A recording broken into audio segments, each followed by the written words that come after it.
আলামিন, হাজারবার আপনার নাম শুনেছি, মজলিসে বসে আপনার নাম মুবারক শুনেছি, কালিমার মধ্যে আপনার নবীর নাম মুবারক শুনেছি, মসজিদে খতিবের জবানে আপনি নবীর নাম মুবারক শুনেছি, মায়ের জবানে আপনার নাম শুনেছি, বাবার জবানে আপনার নাম শুনেছি। ও আল্লাহর হাবিব নবী, আপনার শান শুনেছি, আপনার মান শুনেছি।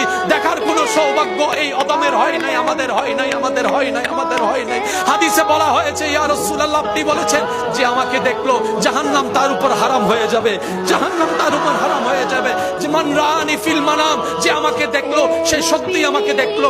ইউসুফ নবীর সৌন্দর্যের কোনো তুলনা নাই, কোনো সন্দেহ নাই, কিন্তু সেই ইউসুফ নবীও হাসরের ময়দানে অবাক হয়ে যার দিকে তাকায় থাকবেন, তিনি আপনার আমার নবী রাহমাতুল লিল আলামিন, তিনি আপনার আমার নবী রাহমাতুল লিল আলামিন। আল্লাহ ভালোবেসে কাউকে সফিউল্লাহ বলেছেন, কাউকে কলিমুল্লাহ বানিয়েছেন, কাউকে রুহুল্লাহ বানিয়েছেন, কাউকে খলিলুল্লাহ বানিয়েছেন, কাউকে জবিহুল্লাহ বানিয়েছেন, কিন্তু আপনার আমার নবীকে রব্বুল আলামিন নিজেই হাবিবুল্লাহ বানিয়েছেন, হাবিবুল্লাহ বানিয়েছেন।